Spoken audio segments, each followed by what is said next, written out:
Okay. Here are the when I think of the greatest scorers I've ever seen, Harden is not one of them. You wanted a certain coach, they brought in Mike D'Antoni. You want to play a certain style, they played it. You wanted Dwight Howard, they brought him in and got rid of him when you were tired of him. You wanted Chris Paul, they brought him in and got rid of him when you were tired of him. They brought in your old friend Russell Westbrook. Hey, James, you're the problem. Dwight Howard is the best big man in the game. I'm going to go with Robin Lopez and Andrew Bynum. If they lose in the first round, when he's been paired up with Devin Booker and Bradley Beal, they're coming for Kevin Durant. The NBA's most disrespected stars. Oh, I'm sure some players come to mind immediately. In many cases, when a star or superstar gets criticized, it's justified. It could be because they perform poorly in the playoffs, or their games are not pleasing to watch, or they do stuff outside the realm of basketball. In this video, let's talk about this. Why do so many people hate these stars? It's not just the fans either, even the media love to pile on them and constantly put them on blast. It's gotten to the point where it has impacted their legacy and their image, as evident by Dwight Howard being left off the NBA's top 75 list. I mean, you remember how ridiculous this was, right? How did it get to this point? And is the disrespect justified? How's it going, folks? My name's Andy, and without further ado, here are the NBA's most disrespected stars of the modern era. Before we continue with this video, in partnership with DraftKings, I'm about to bring you a fantastic deal. With all the action going on and you're looking for the easiest way to get in on it, the DraftKings Sportsbook app has you covered.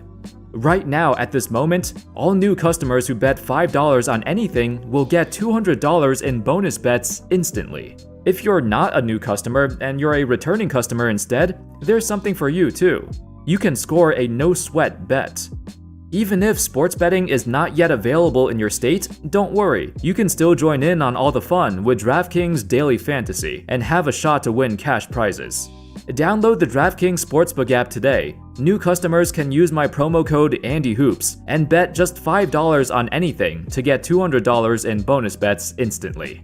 That's promo code ANDYHOOPS only at DraftKings Sportsbook. James Harden. Harden has to be the most polarizing superstar in my entire life of watching the NBA. The hatred and disrespect stem from his playstyle. During his peak seasons on the Rockets, the dude was the best volume scorer in the entire NBA, putting up numbers not seen since Michael Jordan. 32 straight 30-plus point games, 9 50-point games in a single season. Remember how we used to praise Kobe for averaging 40 points for an entire month? Well, from December 13th, 2018, all the way until March 3rd, 2019, in this nearly 3-month span, Harden averaged 40.9 points a game. Despite his absurd dominance, people were not pleased with the way he played. In particular, the way he was constantly seeking fouls. Harden had a way of baiting his opponents to reaching in, and when he felt the slightest bit of contact, he would sell the foul. Now, if you take a look at all of Harden's fouls that he drew, chances are 99% of them are legit fouls. Defenders most definitely hit his arm and foul him, but as dominant as he is, this isn't something that people enjoy watching, especially after years upon years of him doing it. For his career, he's actually made more free throws than field goals. Offensive foul, his second.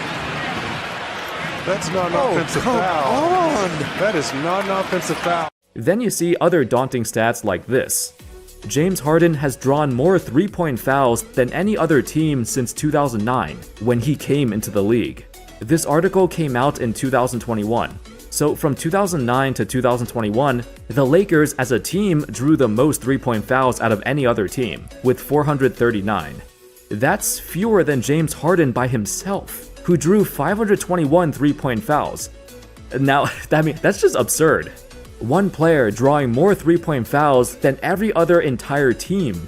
There's gotta be a good reason for this, right? Is it because defenders are simply not disciplined when guarding him? Or is it because he's trying to lean in and flop? Well, I'd say it's a combination of both. Harden, being a lethal scorer, gets defended very tightly, and if he sees the defender slipping just a little bit, he's going to capitalize. I didn't even start talking about how comically bad his defense used to be, but you don't need a whole spiel about that. I understand the frustrations that people have with Harden. Heck, the NBA media and voters also made it clear they weren't fans of his game either. In the 2015-16 season, Harden did not make any All-NBA team, not even the third team, despite putting up these numbers, also being second in the league in scoring. Of course, the voters try to justify this by saying, oh, his team only finished with a 41-41 record. But plenty of players have made All-NBA with a losing record. Just look at Luka and Shea in the 2022-23 season. They both made first-team All-NBA with losing records. It seems like the criteria for Harden is always different compared to other players. All of this criticism of Harden made people overlook his dominance. He's one of the greatest scorers of all time, yet some folks see him as nothing more than a free throw merchant. Dwight Howard. Dwight was left off the NBA's top 75 of all time list, and he was by far the biggest snub.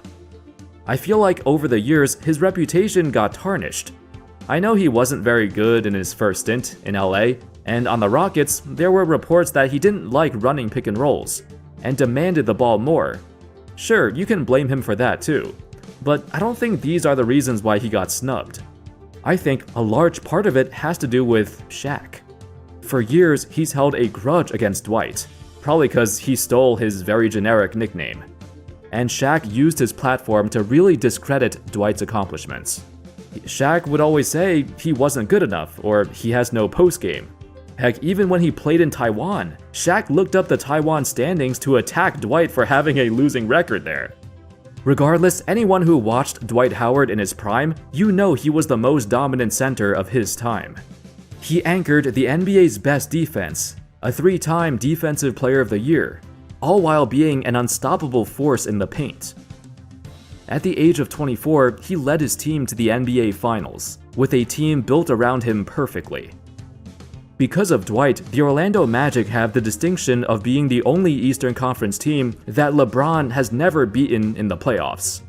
Well, and the Cavs, but he was on the Cavs, so it doesn't count.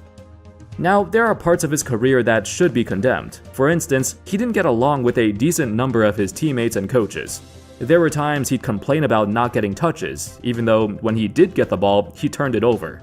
Over his career, Dwight has doubled the amount of turnovers as assists.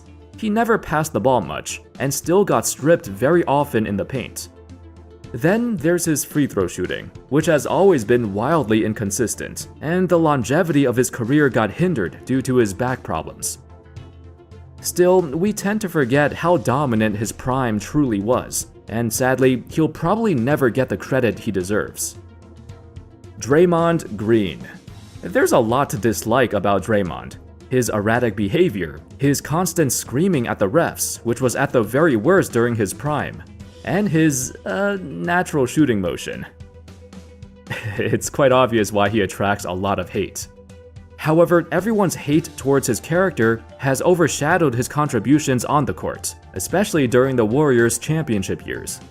To give you an idea of his impact, from the 2014-15 season up until the 2023-24 season, in the span of these 10 seasons, when Steph Curry and Draymond Green were on the floor together, the Warriors had a ludicrous net rating of plus 13.4. When Curry is on the floor but Green is on the bench, their net rating dropped to just plus 6.25, the biggest change being the Warriors' defense. While we have seen iterations of small ball in the past, none of them have been as successful as the Warriors, because Draymond Green was the key to making it work. While he's only 6'6", Green's stocky frame combined with his long arms made him well equipped to deal with players several inches taller than him. He was able to switch onto guards and not get taken advantage of, unlike many other taller centers. Remember the infamous death lineup? It was this lineup in the 2016 season with Draymond at center, which outscored opponents by a comically absurd 47 points per 100 possessions. It even has its own Wikipedia page. We've always talked about the Warriors' dominance, offensively. Some say they were the greatest offensive team the NBA has ever seen, but they also ranked first in defense for 2 of their 4 championships, and that's largely due to Draymond's versatility and leadership. While it's justified to blame him for his antics, which probably cost them the 2016 title, honestly, Draymond's importance to those Warriors teams should never be taken for granted. Joel Embiid. I've heard some folks say Embiid is the big man version of James Harden, in the sense that they both dominate the game, both won several scoring titles, both shoot a ton of free throws, and they both kinda underachieve in the playoffs, as their numbers and percentages see a noticeable drop-off.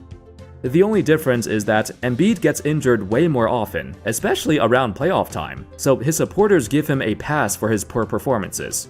Out of the 7 seasons he's been in the playoffs, he's only been fully healthy, like, maybe once or twice? The year he won MVP was incredibly toxic, and it left him with such a bad image, especially with all the media noise surrounding it.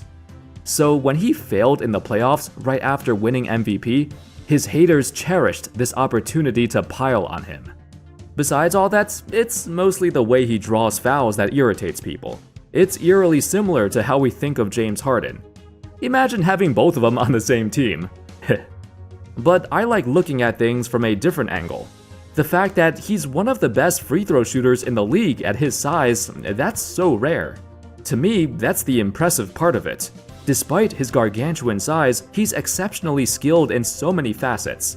Defensively, there's few centers who could match his impact at defending the basket. Embiid has superb agility and finesse. He's as skilled as he is powerful. Embiid also happens to be a top-tier mid-range shooter, averaging 51% from mid-range in the last several seasons. That's among the best in the entire NBA, not just among centers. During his time in rehab, this was the part of his game that he worked on tremendously, and now he's one of the NBA's best jump shooters. Even if Embiid's results might have come up a bit short, he's still the first center since Shaquille O'Neal to lead the league in scoring. He, along with Jokic and Giannis, ushered in a new era for big men, an era where bigs are dominating for the first time in a while. Kevin Durant. There isn't much to say here. We all know why Kevin Durant gets disrespected. What most people don't realize is Durant was the golden boy of the NBA before he joined the Warriors. Back then, LeBron was the villain, and Durant was the good guy who everyone cheered for. Everyone wanted to see Durant take his throne. Even during times in OKC when he struggled, it would always be Russell Westbrook who took the burden of the blame. However, in the span of a single offseason, no, scratch that, in the span of a single day, Durant went from the most adored superstar in the league to the most hated. And that hate has evolved into disrespect. In fact, when you talk about Durant's 2 championships and 2 finals MVPs, where he put up the most absurd numbers on ridiculous efficiency, people tend to brush it aside and devalue his championships. It also didn't help that when he joined the Warriors, Durant started being way more active on social media. He would constantly respond to his haters and get upset at the slightest bit of criticism. There's plenty of reasons to not like him for stuff like this. With that being said, he's still one of the greatest scorers the NBA has ever seen. Probably a top 5 or even top 3 scorer ever, if we're being honest. Not just that, but his longevity gets overlooked. Few players have been able to successfully recover from an Achilles tear and play even better afterwards. Durant is a miracle story. Along with becoming a low-key, fantastic defender, he's evolved into a complete player. It's easy to hate Durant, but nobody should ever question his talent. Russell Westbrook. You know, I mentioned earlier in this video about Harden being the most polarizing player, but I take that back. I forgot about Westbrook. At least with Harden, nobody questioned whether or not he deserved his MVP. With Westbrook, he has been disrespected in every stage of his career. As a youngster in OKC, if they didn't win, it was his fault, not Durant's. When he led the Thunder by himself and could not get past the first round, he was labeled a fake MVP, even though his supporting cast sucked. When he joined the Lakers and did not play up to expectations, he got killed. It was more harsh than any other point of his career because the Lakers are such a huge market.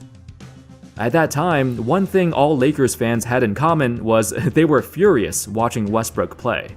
He never found his niche. As the years went by and he got older, no longer the superstar he once was, his career is not as respected as it should be. The critics point to his inefficiency. or his turnovers, or his lack of a three-point shot that he never truly fleshed out. Those are valid, but it also takes away from the massive impact he had on the NBA landscape.